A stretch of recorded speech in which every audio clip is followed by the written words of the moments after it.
Ah! Un drame d'une extrême violence a endeuillé la ville de Zapopan, dans l'État de Jalisco, cette semaine. L'homme d'affaires mexicain Alberto Prieto Valencia a été abattu en pleine rue, aux côtés de sa fille de 16 ans et de l'un de ses gardes du corps, lors d'une attaque armée d'une rare intensité. Selon les autorités locales, le convoi de thème. Prieto circulait à bord d'une Lamborghini Urus lorsqu'il a été intercepté par un groupe lourdement armé, composé d'au moins 10 individus, certains médias évoquant même une trentaine d'assaillants.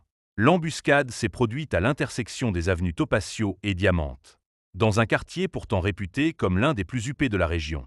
Plus de 200 coups de feu auraient été tirés au cours d'un échange violent qui a duré entre 10 et 20 minutes.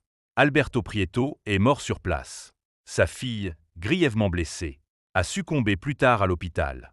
Un garde du corps a également perdu la vie, tandis que 4 autres agents de sécurité, dont d'anciens militaires, ont été grièvement blessés.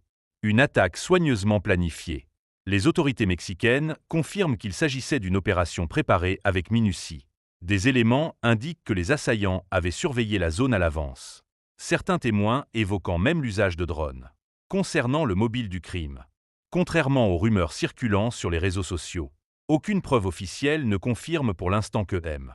Prieto aurait été tué pour avoir refusé de payer une protection à un cartel. Les enquêteurs étudient plusieurs pistes, mais aucune version définitive n'a encore été retenue par les autorités judiciaires. Un symbole de l'insécurité persistante au Mexique. Ce drame illustre une fois de plus la montée de la violence liée au crime organisé, y compris dans des quartiers considérés comme sûrs et aisés.